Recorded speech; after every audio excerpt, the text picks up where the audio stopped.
Buenas tardes, muchísimas gracias por tenerme aquí. Siempre es un honor cuando puedo venir a hacer una presentación.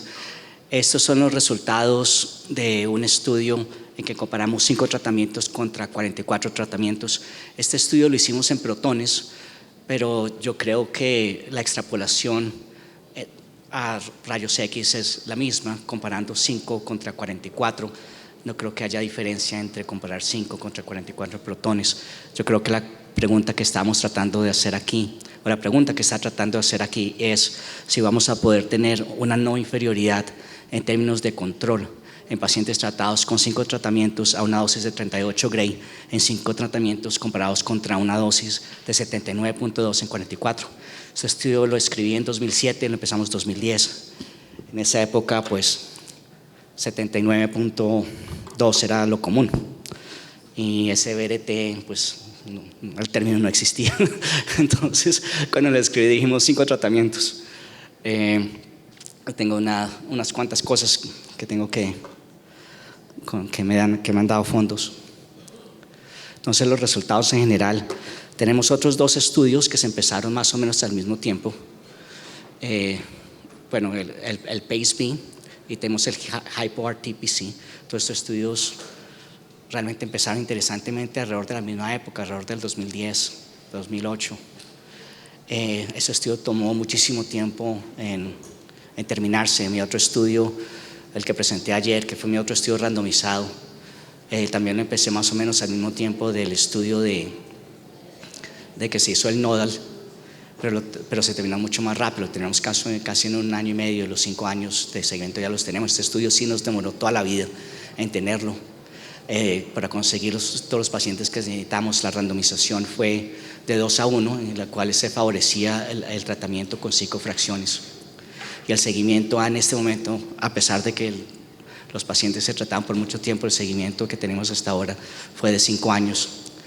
En este estudio lo que nos miramos, lo hicimos en un estudio de no inferioridad. Entonces lo que estamos mirando es que el 90% del confidente intervalo para un one-sided no fuera a pasar por 0.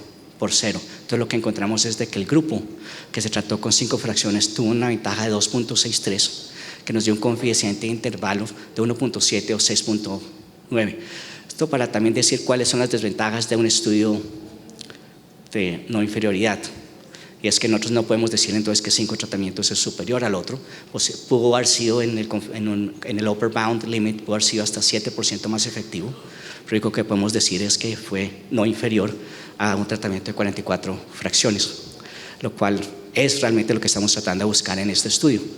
Es interesante el estudio, y fue que me pareció muy interesante que el estudio del Hypo-RTPC y este estudio, las dosis se seleccionaron basados en la relación lineal cuadrática para mirar cuál era la toxicidad crónica o aguda para el recto o la vejiga. Yo cuando escribí este estudio, yo todavía tenía mi experiencia de braquiterapia cuando estaba en el POMO, que hacíamos muchas braquiterapias y siempre teníamos mucha morbilidad aguda.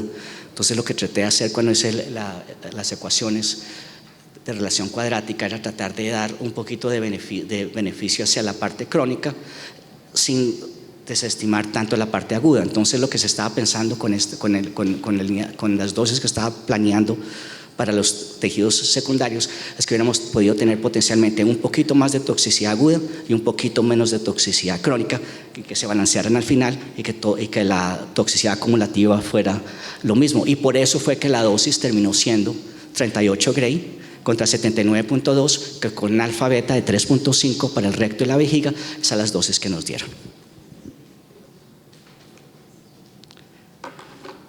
Como vemos aquí, están los pacientes que tratamos. 2 fueron pacientes que eran localizados.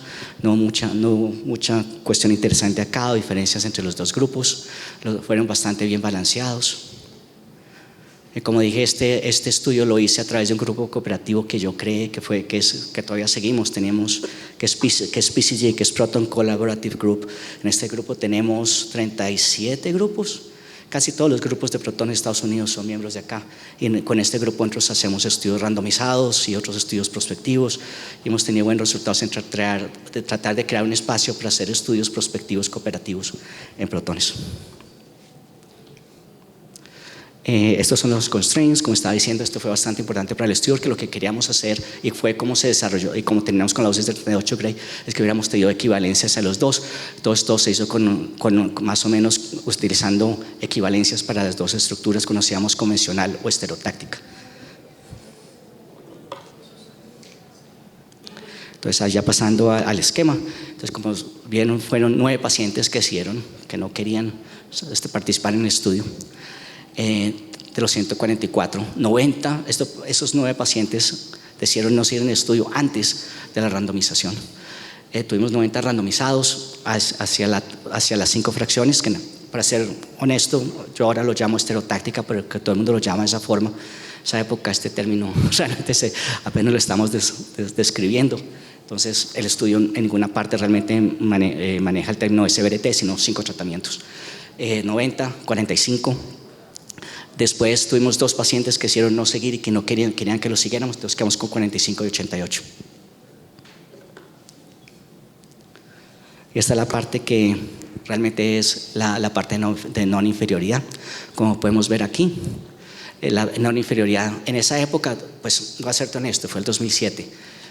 Cuando lo escribí en esa época todavía pensamos que el PCA tenía alguna ventaja. Pensamos que en esa época que de pronto el PCA sí pudiera reflejar hasta cierta proporción la sobrevida o la distant metasis free survival. Más adelante fue que realmente no nos vimos que no estaba pasando tanto como ese lado. Pero como ven los pacientes, entonces, pero el free survival, entonces fue PCA, falla clínica por imágenes o al examen físico rectal. Entonces el grupo que tuvo 5 fracciones, ningún paciente falló. Inclusive con más de 8 años de seguimiento que tenemos. En el grupo que tratamos con 44 fracciones, tuvimos 2 pacientes que tuvieron un incremento del PCA, ninguno de los 2 falló clínicamente.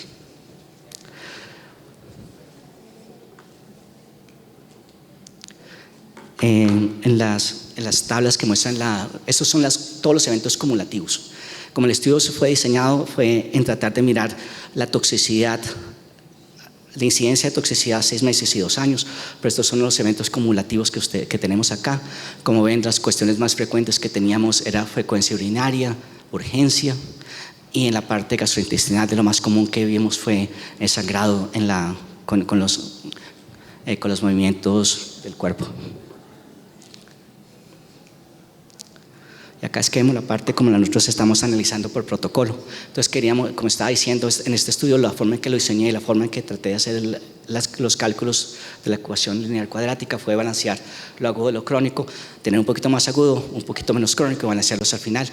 Como ustedes ven aquí en la parte geniturinaria, tuvimos a los 6 meses comparando el SBRT contra la conformal de 44 fracciones. Tuvimos 7% contra 2%, no fue significativo, pero sí fue un poquito más alto.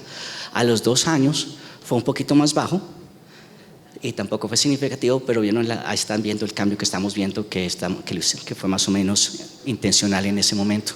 Y como lo vemos aquí, pasó lo mismo para la gastrointestinal.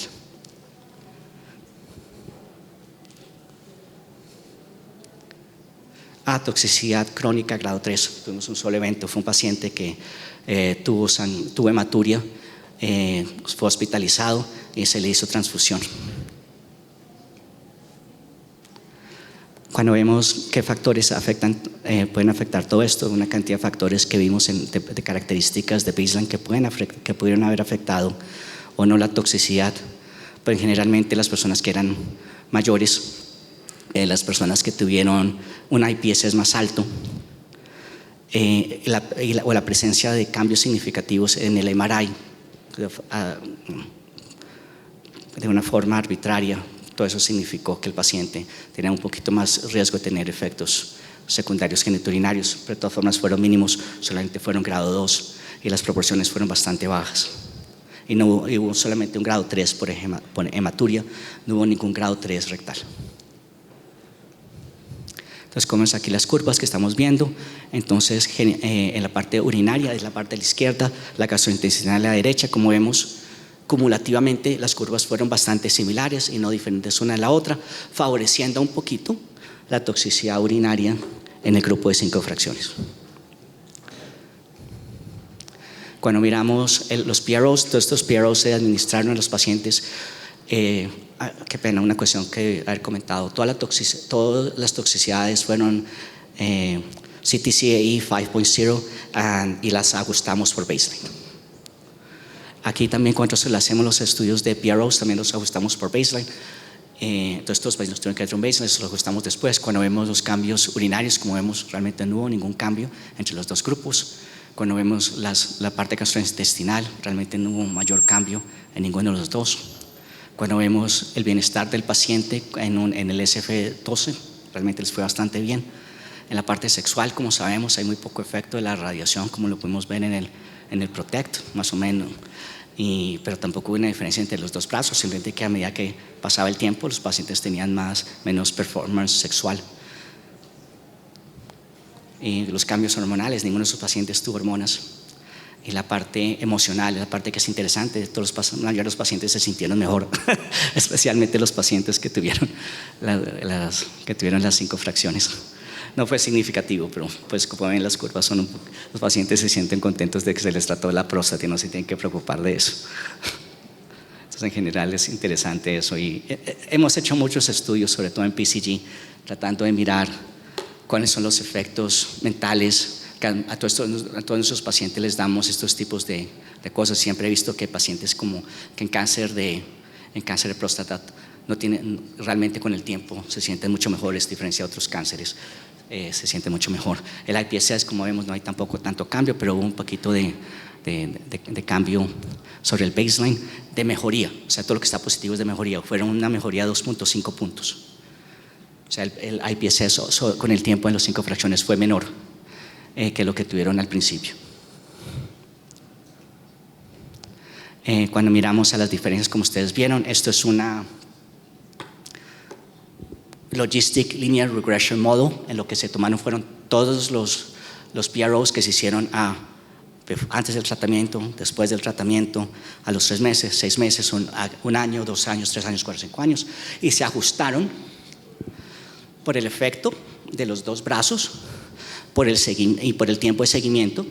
Y como ustedes ven, realmente al final no hubo realmente ninguna diferencia entre los dos tratamientos en ninguna de las evaluaciones proporcionadas por los pacientes. O sea que los dos scores fueron sobre el tiempo y ajustados por el tratamiento, bastante parecidos. El único que fue que 0.07 yo no lo llamo significativo, pero podrían decir que bueno, de pronto el grupo que tuvo Epic Bowel de pronto pudo haber tenido una diferencia que pudo ser significativa de un punto y medio. Que sabemos diferencias de menos de 10 puntos no tiene mucha diferencia. Es que tantos estudios que se hizo, cada paciente se le hicieron por lo menos 7 cuestionarios.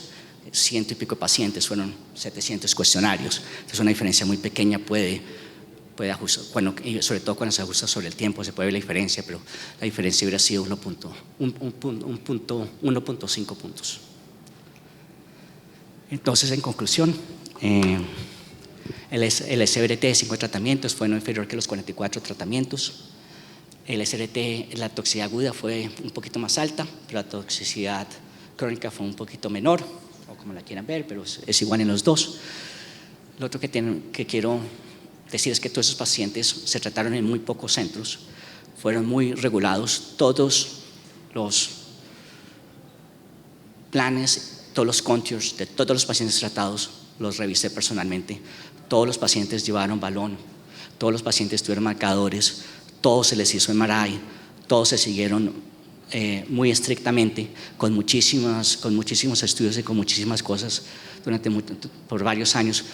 Eso es la única parte que es en contra, que no sé qué tan bien estos estudios se puedan reflejar en la población en la cual no se hacen todas estas cosas al mismo tiempo.